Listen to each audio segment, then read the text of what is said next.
La Cámara de Diputados rechazó las modificaciones presentadas al proyecto de ingreso mínimo garantizado, por lo que esta iniciativa pasó a comisión mixta.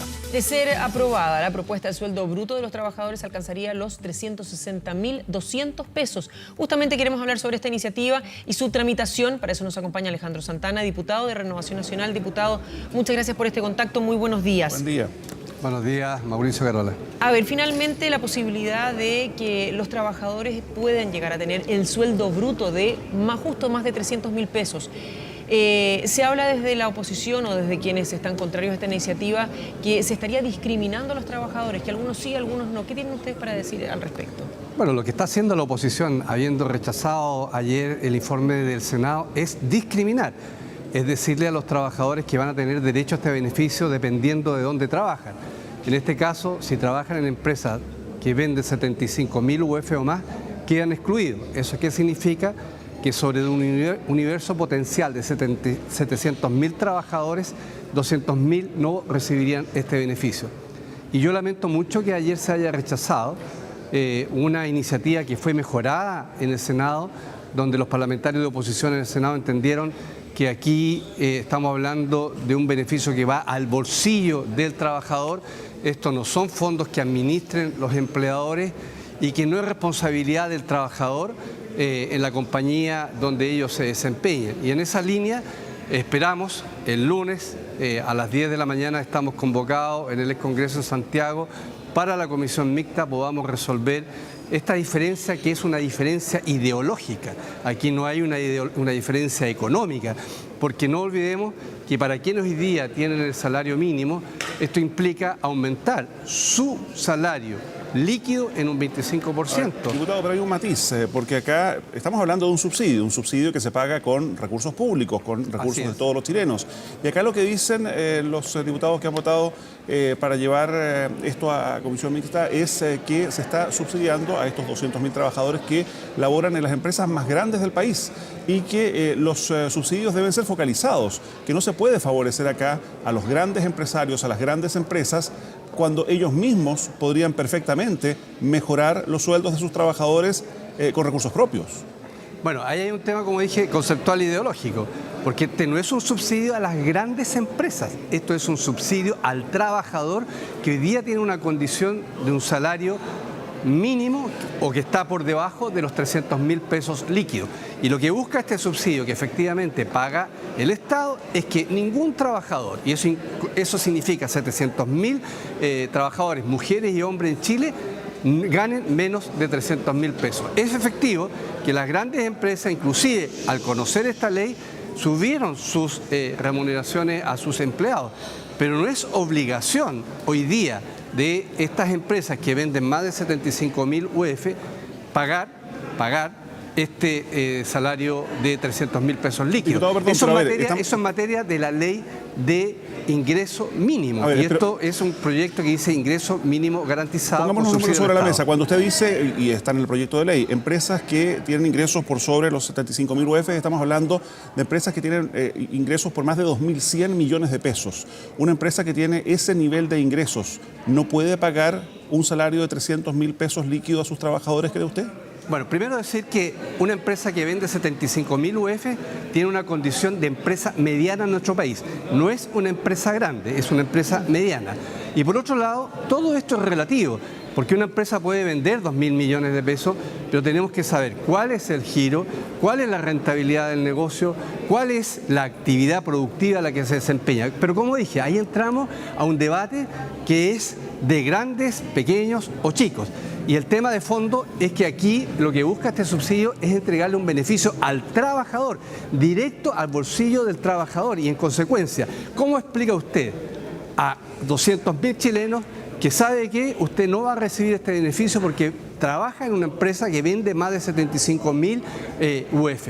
No es responsabilidad del trabajador que gana hoy día menos de 300.000 pesos líquidos que su empleador, ¿cierto?, no acceda, porque eso es materia de ley, y no es parte de la ley que se está debatiendo hoy día a que gane un salario de 300.000 pesos líquidos. Por lo tanto, el Estado se hace parte, lo incorpora a este beneficio y le dice que este subsidio también se le va a incorporar o se le va a pagar a este trabajador. Entonces, creo que el tema de fondo es o beneficiamos a todos que tienen esta condición como trabajador, mujer o hombre, o discriminamos dependiendo del tamaño de ventas que tenga su empleador de esta persona que hoy día no tiene el salario de 300.000 pesos líquidos. Diputado, y si la idea es poder apoyar a aquellos que más lo necesitan, ¿qué pasa con los trabajadores independientes, con los trabajadores que tienen jornadas especiales a los cuales tampoco aplicaría este beneficio?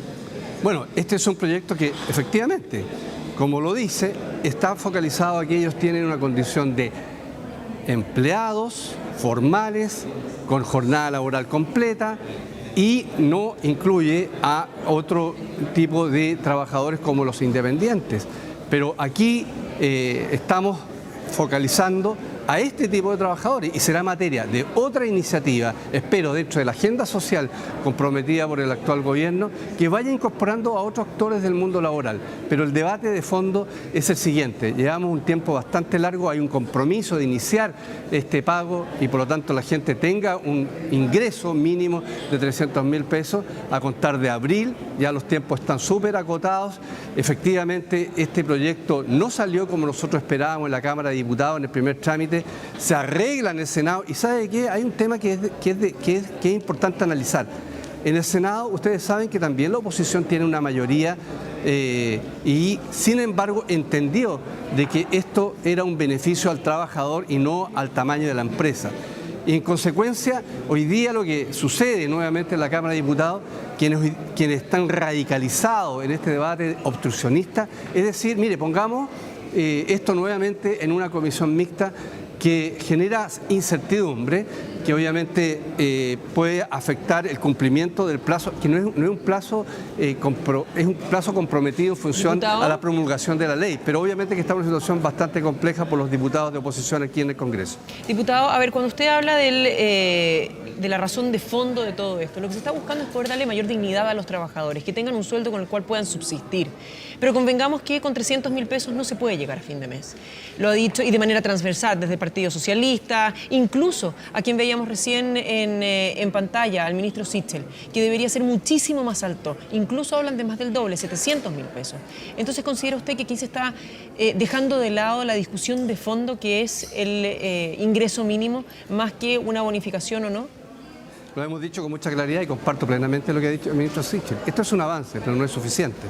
Para poder mejorar los salarios de los trabajadores y donde esperamos que podamos cumplir la curva de la línea de la pobreza en el corto plazo, se requiere que la economía, entre otras cosas, sea saludable, que la empresa sea más productiva, que la rentabilidad mejore y en consecuencia eso se pueda traducir en mejores salarios.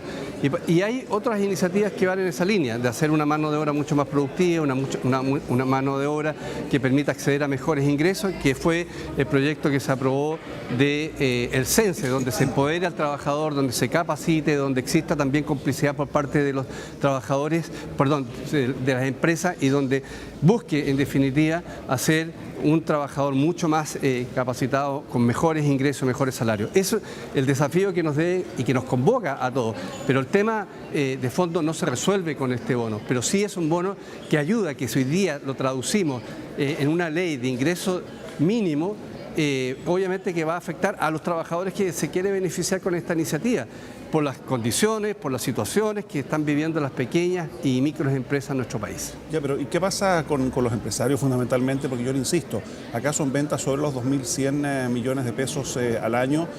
Ya durante el verano vimos cuando sin necesidad de ley, sin necesidad de proyectos, hubo grupos empresariales, empresas Copec, las empresas Grupo Luxit, que aumentaron el ingreso de sus trabajadores a 500.000 pesos. Bueno, esa es una señal que nos entregan que efectivamente hay empresas que pueden, ¿cierto?, mejorar los salarios de sus trabajadores. ¿Y estas otras empresas no pueden?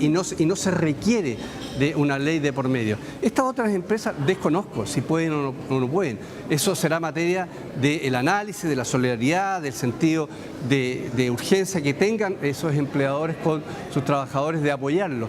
Pero lo que yo estoy diciendo es que este proyecto no es y no resuelve el tema de quienes hoy día no han presentado la voluntad ya teniendo la posibilidad o no de mejorar el salario y darle los 300.000 pesos líquidos a sus empleados.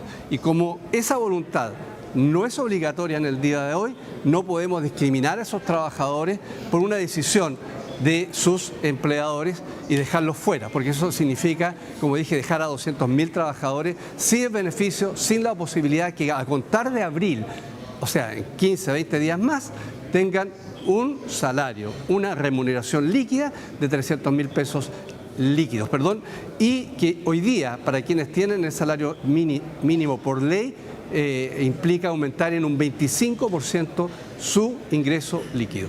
Diputado, ¿qué pasa después del 2023? En la primera parte de la mañana informativa hablábamos con la diputada Yeomans y decía, claro, pero esto solamente son un par de años, no se está llevando a que vaya a tener un mejor futuro esa persona, sino que se le está entregando un beneficio que sí, obviamente que es importante, pero solamente de manera acotada y por un tiempo delimitado también. Bueno, esa afirmación de la diputada, quien se ha opuesto no solamente en este proyecto, sino que en todos los proyectos que tienen efecto en la Comisión de Trabajo, y que ha entrampado y que la verdad que ha burocratizado mucho el debate legislativo, ojalá que el 2023 ningún chileno tenga un salario menos a los 300.000 pesos reajustado a la fecha del 2023. Ese es el gran desafío del país y que este beneficio no sea necesario. Para allá debemos focalizar. Ojalá esto no tenga una duración de más de 1 o 2 años, que no sea necesario tener un subsidio del Estado para que la gente, producto de su esfuerzo, producto de su trabajo, obviamente gane bastante más que los 300.000 pesos líquidos. Diputado, es jueves, el lunes tienen que discutir esto y llevarlo ojalá allá a despacho en la comisión mixta. Entre ellos, compuesta por la diputada Yeomans, de quien usted hablaba recién. ¿Cuál es su proyección? Mire, yo espero que en conjunto con los senadores podamos aprobar en la comisión mixta el lunes esta iniciativa y poder promulgarla, que es lo que en definitiva le importa a 700 potenciales beneficiarios de que puedan lograr los 300.000 pesos líquidos como salario. Muy bien, pues diputado, muchísimas gracias por habernos acompañado en esta jornada. Muy buenos días. Buenos días. Buenos días.